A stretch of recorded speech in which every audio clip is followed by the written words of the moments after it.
Good evening, ladies and gentlemen. Welcome to the Monday, September 20th West Fargo City Commission meeting. I'd respectfully ask that you join me for a pledge of allegiance. I pledge allegiance to the flag of the United States of America and to the republic for which it stands, one nation, under God, indivisible, with liberty and justice for all.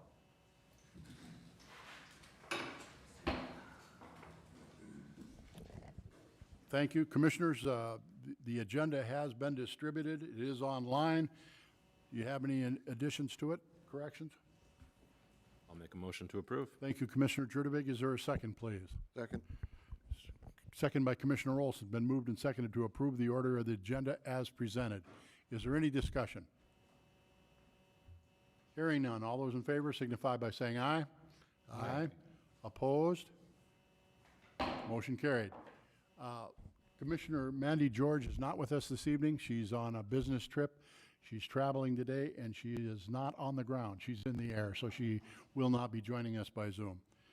And she asked me to pass on her regret. Item D. Thank you, Commissioner Olson. I'd also ask that everybody turn off their cell phones, with the exception of the Chief of Police and any of the any fire department people that we have in the room, to avoid disruptions. Thank you, Commissioner Olson. Next order of business is to approve the minutes of September 7th. Commissioners, they have been distributed. I'll make a motion to approve. Thank you, Commissioner Olson. Is there a second, please? Second.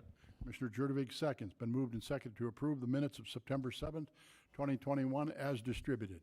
Is there any discussion? Hearing none, all those in favor, please signify by saying aye. Aye. Aye. Opposed? Motion carried. Item E is building permits. The report has been distributed. It is pages 6 through 9. It is online, and it has been distributed to the commissioners. I'll make a motion to approve. Thank you, Commissioner Jurdevig. Is there a second, please? Second. Commissioner Olson seconds. Been moved and seconded to approve the building permits as distributed.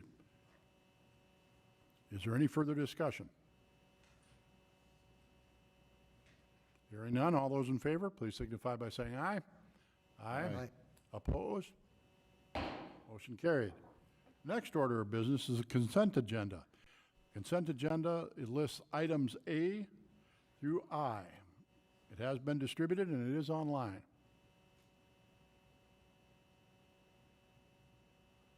Make the motion to approve. Thank you, Commissioner Olson. Is there a second, please? Second.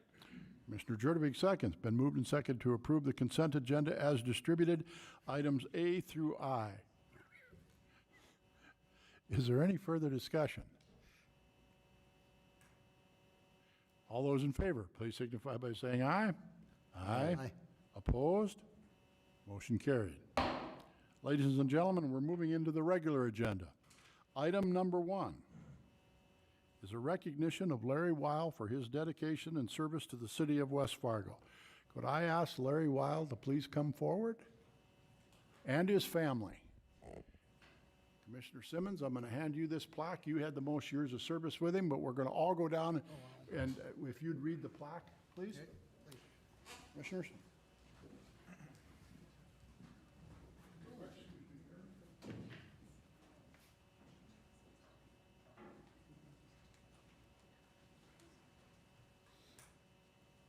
Larry, this must mean we're old, huh?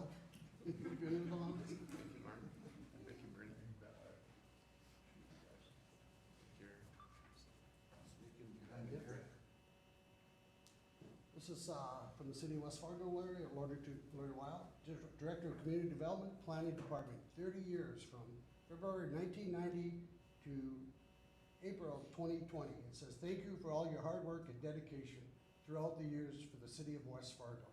You will be missed. You are missed. You are missed. Ladies and gentlemen, I had the opportunity to work with Larry due to the nature of my vocation for many years. And I will tell you that he was a great rule follower for the city of West Fargo. I can attest to that. Larry and I had many meetings where we'd go around and around a little bit, but what a great steward of the resources of the city of West Fargo. He's, I think, behind his back, I've called him tighter than a tick, but he's done a wonderful job, and he's a great friend. Thank you, Larry. You like to say something? You know, my life has been really dedicated to public service, from just after college and spending time with the Peace Corps to growth cities in Williston and then here in West Fargo. And I've always enjoyed working with the public. Sometimes the public gets a little testy, but the key has been education, you know, and I have learned as well from those experiences and really have enjoyed my service to the city of West Fargo and everyone here. Really enjoyed working with everyone. So thank you so much. Thanks, Larry.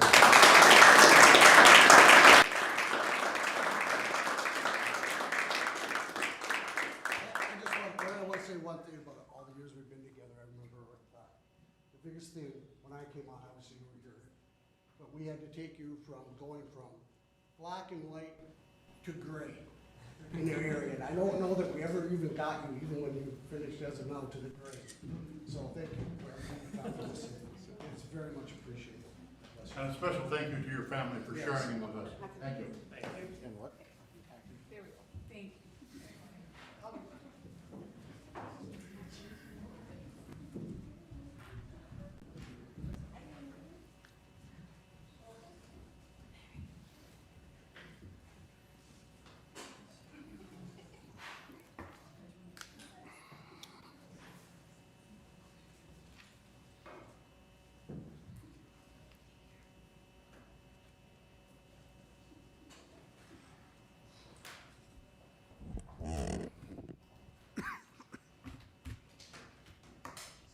We're going to reconvene, and item number 2 on the regular agenda is the first reading of the proposed Willow Creek Second Subdivision, plat and rezone from agricultural to real estate district in the southeast quarter of Section 10, Township 139, North, Range 50, West. Mr. Malachi Peterson, one of our planners. Mr. Peterson.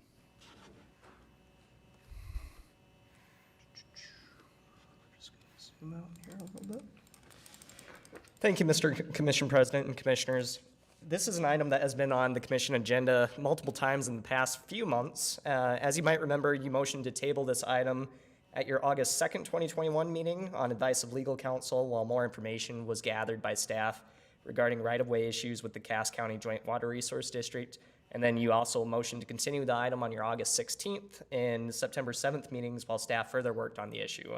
We have now reached a point where we feel comfortable bringing this to you for your first reading. The applicant has submitted an application to plat and rezone property located in the city's extraterritorial area about 1.5 miles west of West Fargo city limits. The applicant is proposing to subdivide and rezone the property from agricultural to R-1E single-family dwelling to construct a home.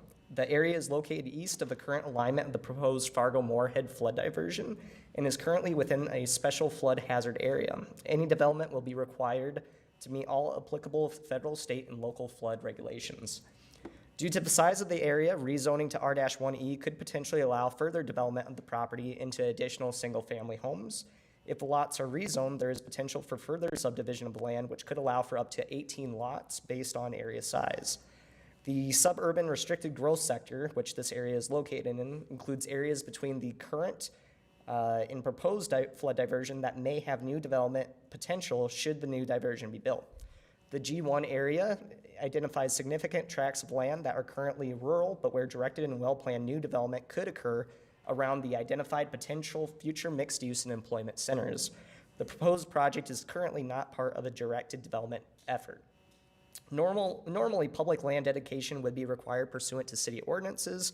However, given that the majority of the area is to remain undeveloped, staff offers for the consideration the ability to defer the public land dedication or fee in lieu of until the time that the property is either re-subdivided or further developed upon. It would be staff's recommendation that this deferral be part of an agreement recorded against each lot in the subdivision. Property owners within 150 feet and applicable agencies and departments, including Reed Township officials, Cass County Planning, the Cass County Sanitarian, and the Cass County Joint Water Resource District were all notified. Staff is in the process of working with the Joint Water Resource District on comments received relating to right-of-way.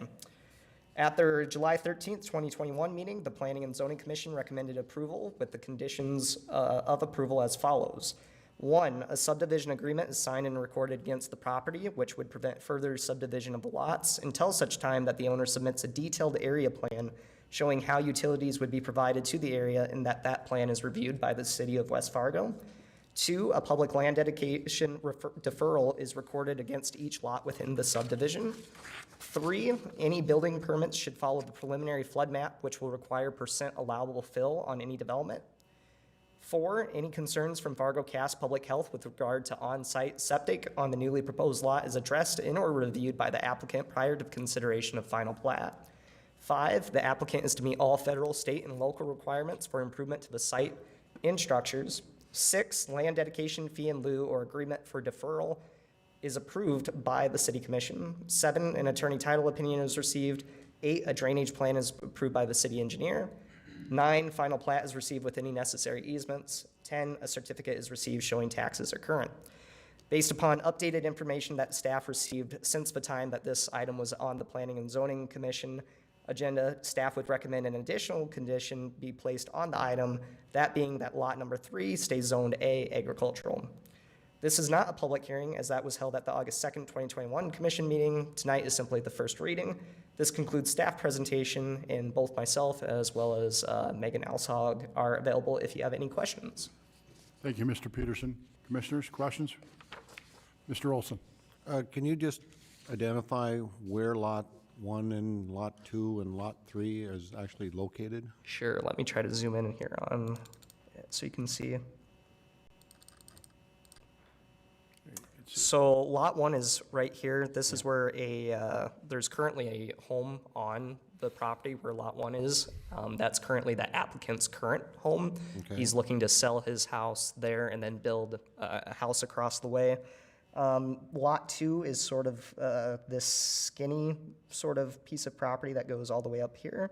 And then lot 3 is this corner piece of property. Just that triangle? Yep, just that triangle. Okay. Thank you. Additional questions for Mr. Peterson? Okay.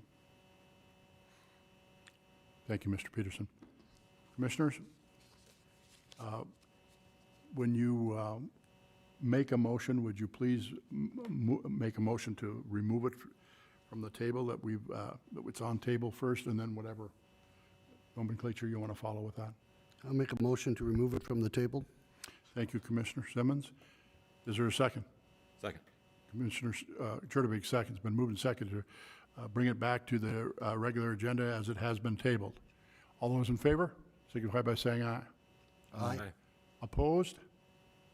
Motion carried. What is your disposition on the first reading of this? Make a motion to approve with the 10 recommendations, Thank you, Commissioner Simmons. 10 plus the one additional one, plus the one additional one, correct? 11. Okay, Is there a second? second. Commissioner Churtubig seconds. Been moved and seconded to approve the first reading of the proposed Willow Creek second subdivision, plat and rezone from agricultural to rural estate district in the southeast quarter of Section 10, Township 139 North, Range 50 West. Is there any further discussion? All those in favor, please signify by saying aye. Aye. Aye. Opposed? Motion carried.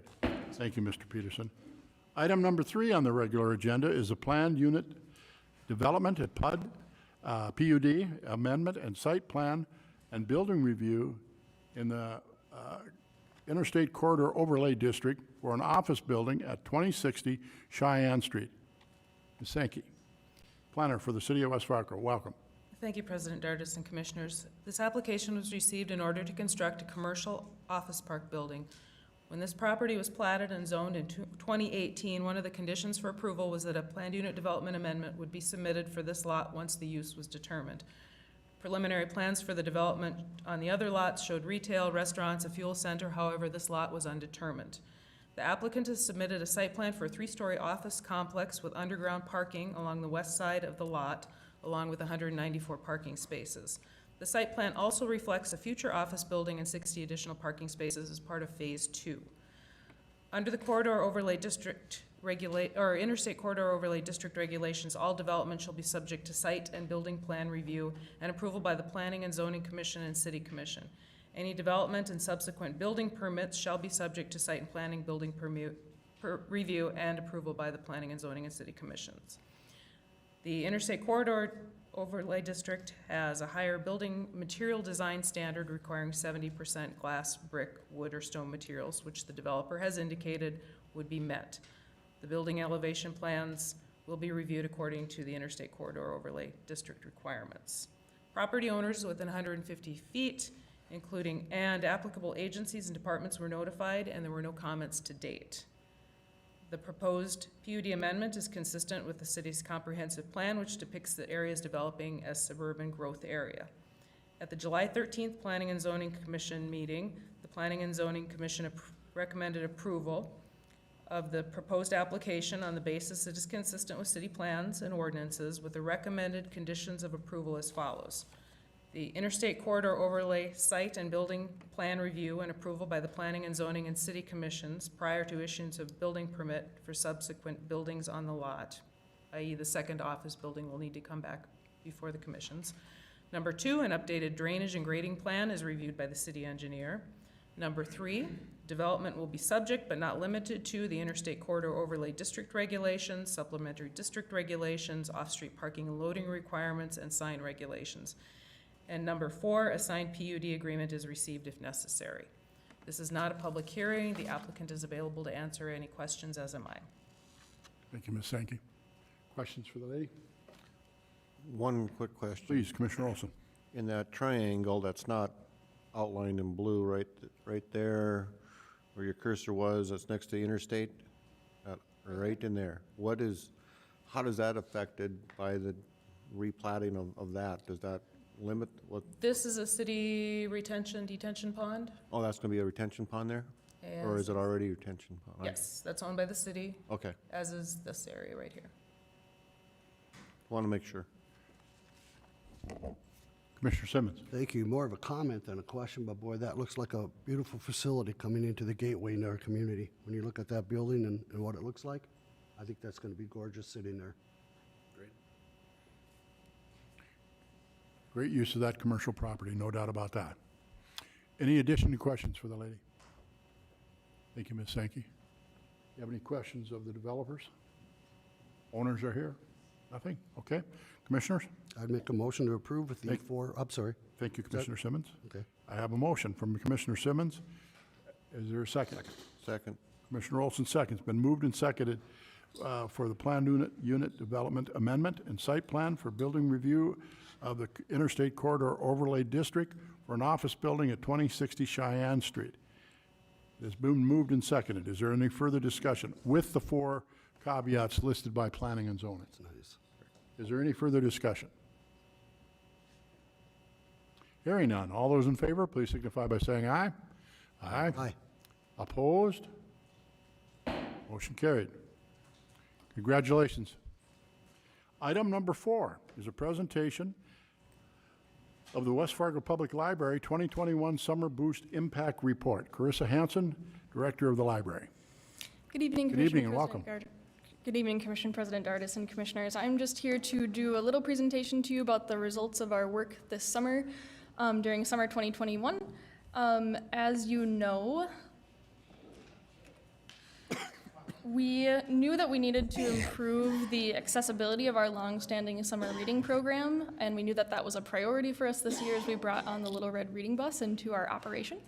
But at the beginning of the year, we were really also asking ourselves, what other problems are we really trying to solve for with our long-standing summer reading program? And we were really wondering things like, is the way we've been doing the program traditionally really addressing community issues, and what are some of the community issues that we could be addressing with a program like this? So one of the things we did at the beginning of the year was we formed a task force, and it included representatives from the school district, from the West Fargo Educational Foundation, the library board, Friends of the Library, and then just the broader community of residents. And so by bringing in each of these perspectives, it really helped us to update and improve the program and bring it into better alignment with community's interests. And we also interviewed a lot of people at that time too. We talked to teachers and parents and daycare providers and others to understand the community's unique needs in the summertime. And as a result of that research, we found that these were some of the community concerns that we could address with a summer program.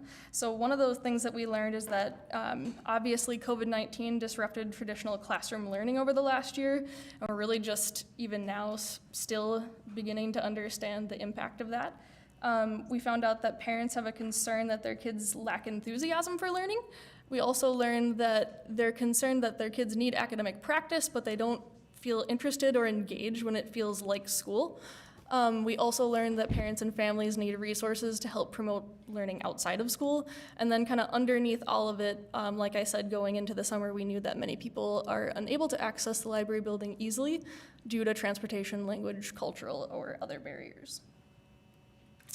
So to illustrate these community issues in the real world, I'm gonna share with you the story of one of our young library patrons. This is Clara, and I had the pleasure of getting to know Clara and her mother over the course of the summer. And last school year, Clara was a kindergartner, and virtual learning was really hard for her. Her mom shared with me that Clara is a super active kid, so like being cooped up all day and sitting and doing online school was really hard. It would be hard for anybody, let alone a kindergartner, and it really hindered her interest in school and reading and learning. And this actually left Clara behind in reading. She did a remedial reading course throughout the last school year. And money for education and activities are limited in Clara's household, and that was also exacerbated by the COVID-19 pandemic. And this kind of sums up the big community issues that we knew that we were gonna try to address with our summer program. And we will come back to Clara in a couple minutes. So to address those issues, what we did was we redesigned the program to combine some of those traditional elements that we knew would still continue to be important, like books and reading, but we combined them with hands-on activities that aim to really connect learning to the real world and just to fun. So our bus route stops and programs, for example, centered on socialization with friends and family to really build those positive associations with learning and reading. And then, of course, underneath it all, like I said, we knew that we needed to bring the library to people to effectively address the community's issues. And with that new direction, we also decided to retitle the program, and we retitled it Summer Boost. We set 5 program outcomes for Summer Boost as we headed into the summer. And just like simply put, when I'm talking about outcomes, I'm just talking about the positive changes that we're trying to make in people's lives through this program. So Summer Boost is really an investment in these community outcomes, and that they served as our guideposts as we planned the program. And throughout the summer, we used interviews and surveys to gather input from program participants to understand the impact that the program was having and measure our progress towards the outcomes. And you have a lot more data and resident feedback included in your packet, but I'll just touch on some of the highlights of how we measured progress and success throughout the summer. So one of our main goals for Summer Boost, like I was talking about, was to spark kids' interest in reading and learning. And we know that interest and friendship are 2 of the most important factors when it comes to student achievement. So really, being motivated is a key to success. And the Little Red Reading Bus pop-up libraries in particular foster that kind of self-motivation and interest because of the positive experiences that kids have when they visit. So you can see some photos of movement and play and socialization and gamification of literacy that we provided out on the Little Red Reading Bus route to increase excitement for reading and also just provide a fun way to practice other skills too, like speaking and vocabulary and writing and drawing. And 79% of parents surveyed agree that their child was motivated to read more often as a result of Summer Boost. We also designed the Little Red Reading Bus stops and other summer programs to be engaging for full families because that's one of the things that we heard from parents as we did our research. They all told us we want to accomplish multiple tasks in one stop, and we want something engaging for our whole crew, our whole family, so that we can all participate. So we also designed the bus route stops to incorporate many community organizations and partners so that families could make connections with those people too, and you probably recognize some familiar faces on this slide as well. And 70% of parents agreed that their families spent more time together and improved family relationships because of Summer Boost. And I'll read to you a couple of comments that we got via survey. One parent wrote, "I like the opportunity to be with other parents with kids to help my young child. We are not in daycare, so this works great." And I thought that was awesome to see because it shows how the program helps, yes, with child development, but also support for parents too. Another person wrote, "My son and I have spent more time reading together, choosing books, and discussing what we read." And so, again, just showing how the program creates opportunities for family engagement that really extend to home as well. One of our other main objectives, of course, with Summer Boost was to break down barriers to accessing the library and more specifically to reach underserved community members with the program. So 5 of the 12 of our Little Red Reading Bus stops were chosen specifically to reach underserved kids and families. And we also partnered with Great Plains Food Bank and West Fargo Educational Foundation to provide free meals to families at many of these sites. And this was really an awesome collaboration because it's a really key way to meet multiple community needs with one program. And I think success in this area really can't be captured by a number. I'll highlight a story from one of these stops in particular, Tintus Park. Tintus Park is not far from the library at all, but many of the families living in that neighborhood were not library users. They didn't have library cards, but by coming into the neighborhood every single week, library staff really became familiar faces.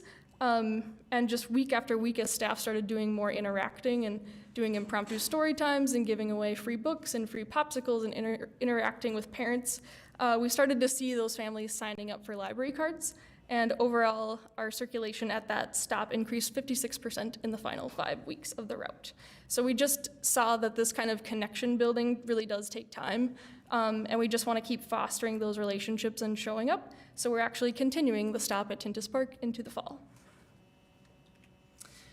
And I would say just across the board, we heard from parents that bringing the library to them this summer was really crucial. You can see some of the feedback that we received from parents on this slide. One parent wrote, "We would have only made one trip to the library, but we used the bus a ton." Another wrote, "We were able to check out new books and it was at the park, so convenient. We wouldn't have gone to the West Fargo Library if the bus didn't come so close to our house." So those were all really neat pieces of feedback to see, and just showcases how that access piece is really the things that makes all the other community outcomes that this program entails possible. So I will end by returning to Clara. So I was telling you how Clara was having trouble in school and COVID-19 really impacted her progress in school, and she was taking a remedial reading class. And after the school year, the library, and in particular the Little Red Reading Bus, was an affordable strategy for Clara's mom to help Clara make a habit of reading every single day in the summer. And when Clara first visited us at the bus, she was kind of shy and unsure. There's a lot of people, it's pretty boisterous, there's kids of multiple ages, there's new faces, new parents. But as she and her mom really made the bus route part of their weekly routine, she really came out of her shell.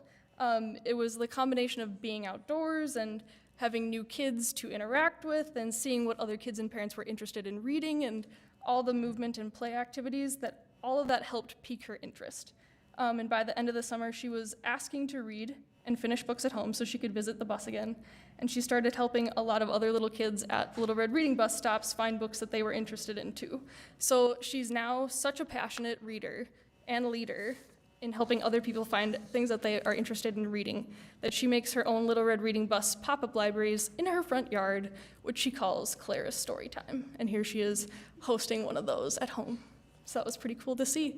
I love this story because it's just one example from the over 3,000 visits to Little Red Reading Bus route stops this past summer, and it really shows the ways that the library supports, yes, development of reading skills, but also development of social skills and leadership skills and life skills. So that is all I have. I just want to thank all of you for supporting this program, and you have my gratitude, and you have gratitude from many parents, kids, and families across West Fargo as well. So your support for this program really advances access to the library, and in doing so improves quality of life for kids and families. So I thank you, and I'm happy to answer any questions or take any feedback that you have. Thank you, Mrs. Hanson. Questions, commissioners? Job well done. Well done. Thank you. all of the programming that you do outside the bricks and mortar of the library.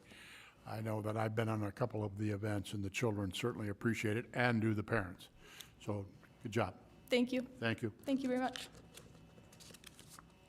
Item number 5, the second reading of Ordinance 1195, legislative amendments. Mr. John Shockley, City Attorney for the City of West Fargo. Thank you, Mr. Commission President.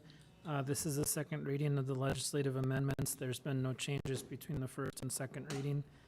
This is to conform the city ordinances to the changes that were made at the last legislative session, which became effective August 1st of this year. Thank you, Mr. Shockley. Questions? Make a motion to approve. Commissioner Jurdevig moves. Is there a second, please? Second. Commissioner Olson seconds. Been moved and seconded to approve the amendments of Ordinance 1195 as presented by Mr. Shockley. Is there any further discussion? Hearing none. All those in favor, please signify by saying aye. Aye. Opposed? Motion carried.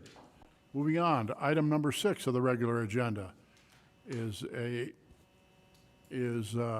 will be a public hearing and a vote on the approval of the 2022 City of West Fargo budget. Mrs. Fisk, City Administrator, City of West Fargo.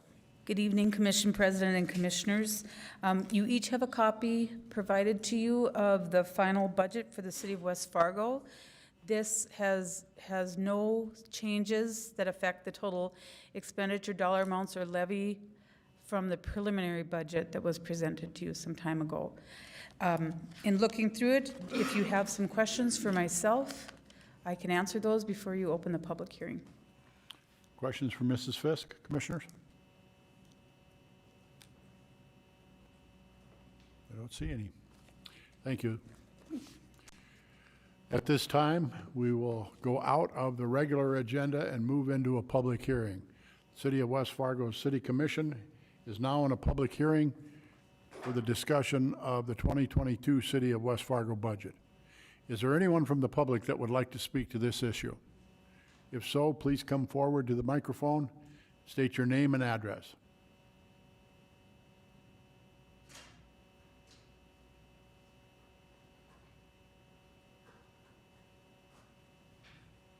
Is there anyone from the public that would like to speak on the approval of the 2022 City of West Fargo budget as presented this evening? If so, please come forward.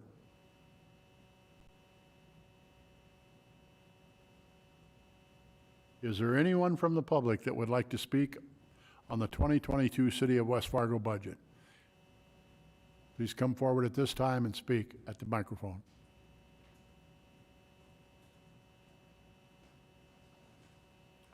Seeing none, the public hearing is closed. Go back into the regular agenda. Are there any additional questions for Mrs. Fisk? Or Mrs. Fisk, do you have anything additional to offer the commission at this time? The only comments I would have is that I would like to thank all of the staff for their hard work on the budget. The finance department did a fantastic job keeping everybody informed and keeping us moving forward. It was a really tough year, but we did a great job, and I also appreciate the input from all of you. It's never easy, and we appreciate your honesty when it comes down to making the numbers work and trying to create a good environment for our citizens. So thank you very much. Thank you.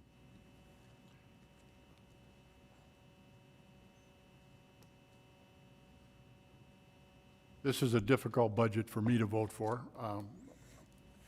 With the amount of increases that we're experiencing, both from the general fund and, of course, an appropriate refunding appropriately of the library.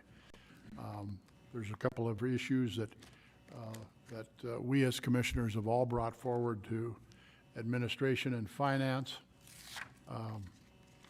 It's always difficult to ask the public for additional resources in order to provide the services that are so necessary. But I would ask that there is one page here that is very important when reviewing this, and that's page 5. Due to where we are in our society, we had an increase in public safety needs, 300% increase in fire calls. And obviously, we have to fund that, and we have to be able to provide additional firefighters and emergency technicians and the like to get that increasing, and that increase in calls. And over the last 3 years, that's increased 300%. Law enforcement, police calls. Our society is at times struggling with all of the things that we're dealing with COVID and everything else. Mental health issues, projected to a 20% increase in police calls. And then, of course, then we deal with inflation on top of those needs for services. We've got, in 2018 through 2020, we've got 45 more subdivisions developed in the city of West Fargo. 22.38 more lanes of streets that we have to clear, sweep. And those streets mean that there's 1,099 residential units constructed. We have to pick up the garbage there. And again, do all the other services that the fire and the police and public works demands. And 81 new commercial units constructed as well, which all requires infrastructure. So despite this is difficult, despite that we have to do another money transfer from some reserves, this is a tough budget. But the commissioners have done a good job in their review and working with the department heads and the like. And believe me, it's never easy to ask the public for more resources. Commissioners, your thoughts? I think you're right, Mayor. There are concerns we all have as a commission. But I will not sit up here and cut the fire department or the police department or any other department when we're giving out more funds to another department. I think that I understand the inflation deal, and I think that we will discuss that in future meetings to figure that out for our employees. We definitely will. We've all committed to that. To you, Mayor, I know that's a big concern. Having said that, if there is no, unless somebody else wants to say something, I will make a motion to approve the 2022 budget. Second the motion. Commissioner Simmons moves to approve the 2022 budget. Commissioner Olson seconds that. Is there any further discussion?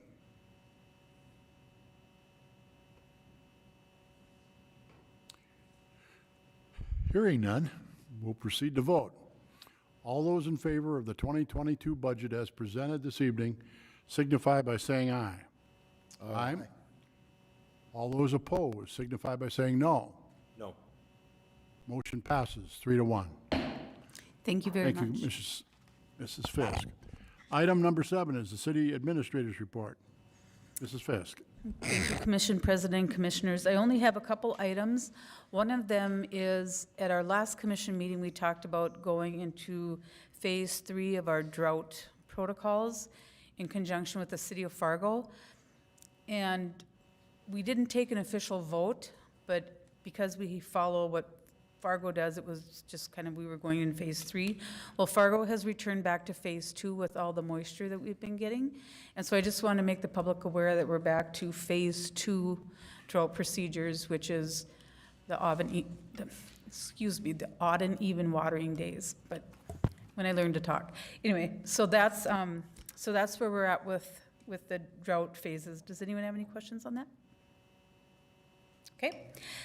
In front of you is a request from the City of Horace.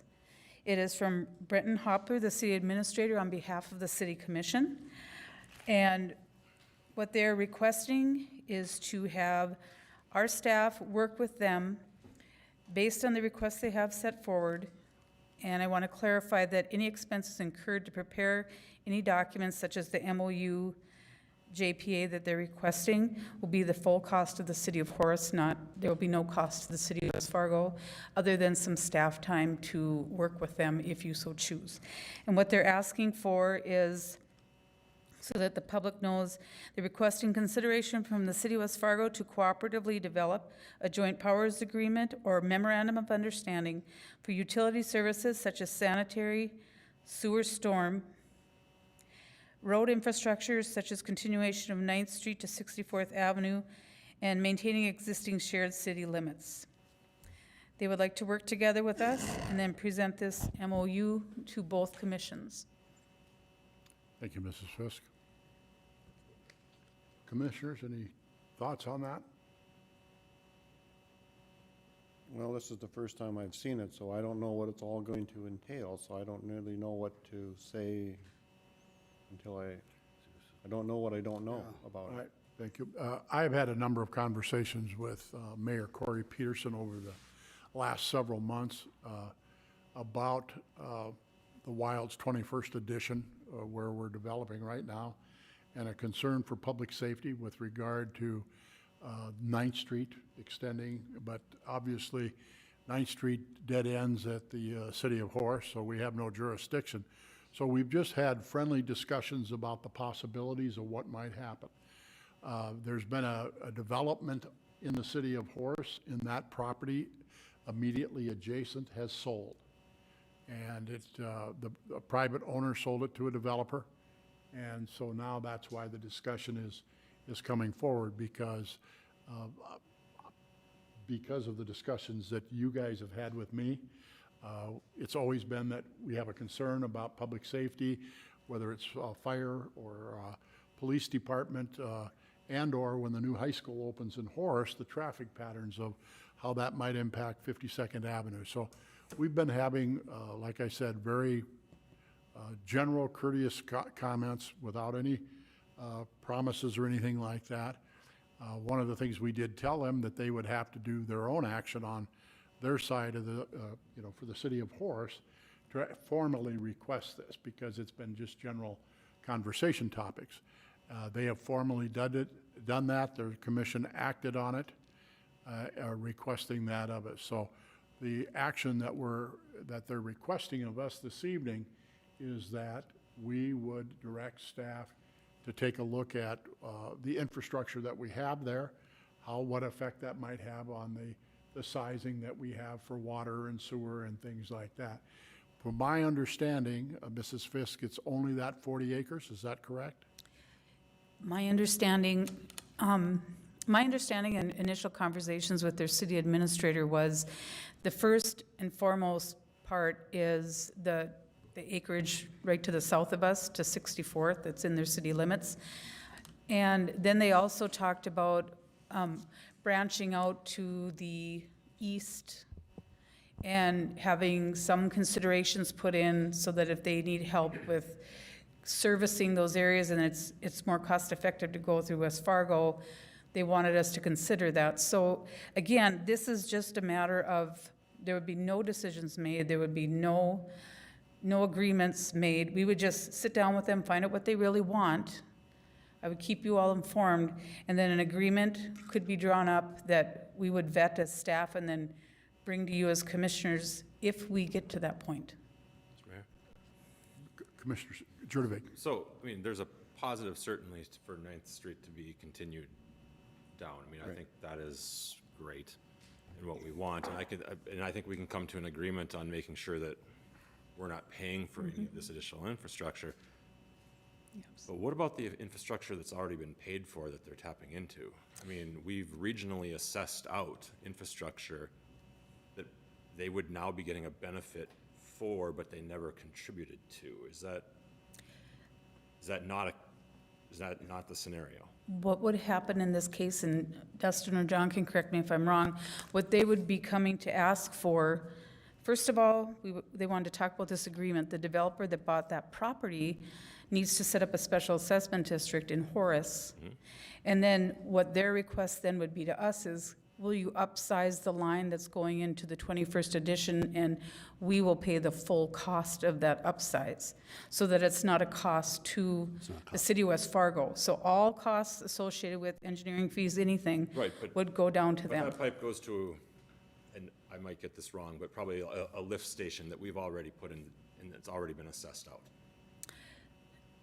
Now they're getting a benefit from city infrastructure that's already been assessed out in theory, and that creates an issue. Like they haven't paid for all the regional, I mean, they might pay for a pipe, but they haven't paid for the regional infrastructure that then ties into, like every other West Fargo resident has down in the wilds. Great question, Commissioner Jurdovic. I'm going to call on City Attorney John Shockley. Thank you, Mr. Commission President. So these are all great questions, and that area has been when we first annexed it years ago, when there wasn't any development down there. We have, the city of West Fargo has the 80 acres, and then there's, I think it's the Hawk, is it the Hawk Edition? Greyhawk Edition, that's to the east. And so there are challenges with the infrastructure in that area because Greyhawk is rural residential development. And so just having the ability to coordinate with Horace on storm sewer, on sanitary sewer, on water and streets, I think is beneficial so that the sizing is getting, the cost, those sorts of issues without knowing, without having the engineers talking to each other. We don't even know what size pipe they're proposing to use or our engineer is proposing to use or the charges. I think at this point, we're just looking to start the conversations. Was really forcing this issue is that Horace has a developer that has approached the city to start developing in that area. And as staff, we know that the city commission has a desire to extend 9th Street. And so it just seems like a good opportunity to start those discussions about that extension. And I agree with everything you said. I'm just pointing out the fact that I do believe this will tie into infrastructure that's been assessed out to West Fargo residents that now someone else is gonna benefit for and not have paid for. And if they do pay for it, what are we gonna do with that money? Are we gonna go back and retroactively lower all those people's assessments? We've dealt with those issues in other agreements, and I'm not, without getting the engineers together to know which way the water flows and which pipe goes where, I those might be getting to too granular of a level right now. I guess, Dustin, do I have a legit concern? And we don't need an answer tonight beyond that, probably. Mr. Dustin Scott, City Engineer, City of West Fargo. Yeah. Thank you, Commissioners, Commissioner President. Yes, valid concern, Commissioner Jurdovic. We did approach Horace when we went south of 52nd Avenue. We asked them about upsizing our sanitary sewer lift station that serves that entire 250 acres to account for Greyhawk subdivision and to the land to the south. At that time, they had opted not to enter into an agreement and have our infrastructure upsized. However, what they are coming to the table today is they might have to install a completely new pipe and or other basically, the infrastructure that would go in now would be a loss of efficiency that could have been handled 5 years ago. But if they're willing to pay for it, we may have an opportunity to accommodate that.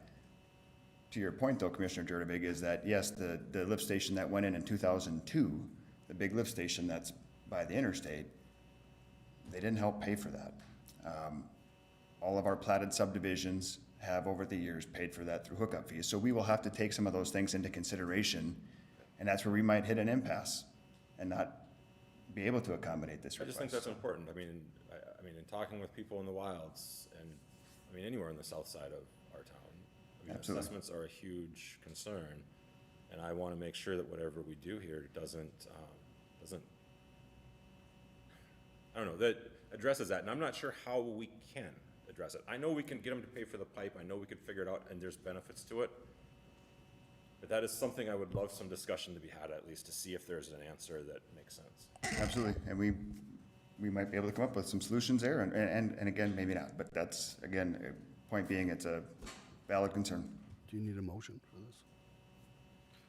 Commissioner Olson. Well, I think part of my question has been answered as to the already existing special assessments on the regional scale, if they can go back and be looked at and reassessed, because, we assessed that regional drainage on those 80 acres, and now if that's gonna serve us an additional 40 acres or more than 40 acres, they should be hit with that same, that whole regional component should be recalculated, in my mind, and I may be wrong, but it should be recalculated, and all those people that were affected by that first assessment should have theirs lowered and Horace pay their rightful share. Mr. Shockley. I would just, we need some time to figure out what infrastructure's out there, because Dustin's right, it may not be as simple as a connection and a pipe and then they pay the same price. So I gotta pull the ball of wax apart and figure out what's actually needed typically, Dustin brings up a great point with the south side lift station. We typically charged each development a charge. It might be something to the effect of charging Horace a charge for that lift station, because the infrastructure in the wilds may not have been oversized beyond what's in the wilds. And, really the first step is to get the engineers talking about, what's needed out there, what the pipe looks like, what the road looks like. And then we kind of start working backwards to figure out who pays for it and how it's paid for. Thank you, Mr. Shockley. Mr. One of the Simmons. things, John, I think we've done in the past, instead of making this really difficult and trying to go back and figure, okay, this is so much less for this and that person, I believe we've just taken, if this works and if they decide to pay more, we've just taken those funds and put it directly towards the bond itself, and hence does the same effect. Reduces the number of Reduces the years. number down and pays it off, which is a lot more simpler than trying to go back and figure out all that. And it comes out the same at the end of the day. I had a brief discussion with the Horace City Administrator and the Mayor Thursday at the North Dakota League of Cities, and that's the day that we received this request, and just a very brief discussion about that. We'd bring it forward to our commission this evening to see whether the commission would act on this to allow staff to initiate an investigation as to how the process would work. I did express to them that the city of Horace would incur all of the expenses that the city of West Fargo, in any development, whether it's legal or whatever. Mayor Peterson and Brenton, I can't say Brenton's last name right, Hoppel? Hoppel. Both expressed that they understood that completely, that the residents in the city of West Fargo would not incur any expense in this investigation. Your thoughts, commissioners? Anything else? Do you need a motion? Or We do need a motion, I'll make please. a motion that we allow our staff to move forward. Is there a second? Second. Commissioner Jurdevig seconds. Been moved and seconded by Commissioner Simmons and Commissioner Jurdevig to initiate an investigation onto the request of Horace. Can I ask one Please. question? Does your motion include sort of the detail that the city of Horace is paying all expenses? Is that just the understanding of the motion? It can be, yes, I guess, yeah. I mean, we're just Yeah. allowing them to go talk anyway right now, so expenses will come back to us Attorneys are anyway. expensive. Yeah, that's fine. Totally fine. I have a motion and a second. Is there any further discussion? Hearing none, all those in favor, please signify by saying aye. Aye. Opposed? Motion carried. Any correspondence for us, Mrs. Fisk? Yes, I handed out packets of correspondence, and they should be in front of your stations. I will put, Mr. Simmons, I did not know if you were going to be here. Did I give you a packet? No, I did not. so- Okay, I'll hand you one. Okay, that's fine. Okay, Thank you. that's all I have. Thank you. Thank you, Mrs. Fisk. Are there any non-agenda items that any of the commissioners would like to bring forward at this time? Are there any non-agenda items that any of the department heads would like to bring forward at this time? I have a few comments that I'd like to make about Westfest this past weekend. Again, Melissa Richard, please stand. Thank you for all the communications and efforts that you did in helping with the marketing and the things. It was well told to the public that we were going to have a good event. So thank you specifically for your efforts. If you'd like to speak, please come forward. I do. I just want to say this has been the best event season ever because West Fargo Events has done all the heavy lifting and they've done it wonderfully. And I'm so proud of the work that they've done and so thankful that we have them and that we're working with them. I just am very impressed with the work they do. So I wanted them to get some acknowledgement too. Thank you for your efforts as well. Thank you, Melissa. Thursday night started off with cruise night, which was a nice event. It was a little windy out there, but it was a nice event. And then we moved on through Friday and Saturday and the softball tournaments and the craft fair and the bouncy houses and the street dance and, of course, our parade. So again, I was very proud of our community, all those that were involved. The theme of it was honoring our heroes, and the West Fargo VFW and the West Fargo Exchange Club, them handing out the flags along with the Boy Scouts and the veterans, were given the #1 award. I was one of the judges. I'm proud to say that the VFW got that award, honoring our heroes, and they followed the theme. The second award went to the most wow float, went to Custom Graphics. They had a great depiction of all of the officers and National Guardsmen and our own Lieutenant Gustafson that we've lost in recent years due to the conflicts and the like. It was a great float that they had on one of their crane trucks. The mayor's choice, my choice for the other best float that I liked was the Little Red Reading Bus, Carissa Hansen and the library team. We also gave an award to Western State Bank for the best community float. So to all of those that participate in our floats every year, thank you for doing that. The sponsors, it's always important to have sponsors for this type of thing. But I couldn't have been prouder of our community for the event that we put forth to the public this year. So to anyone that attended, to all of those that contributed and participated, thank you so very much. Anything else, commissioners? Commissioner Simmons? I move to adjourn. Commissioner Olson? Second the motion. We stand adjourned. Thank you.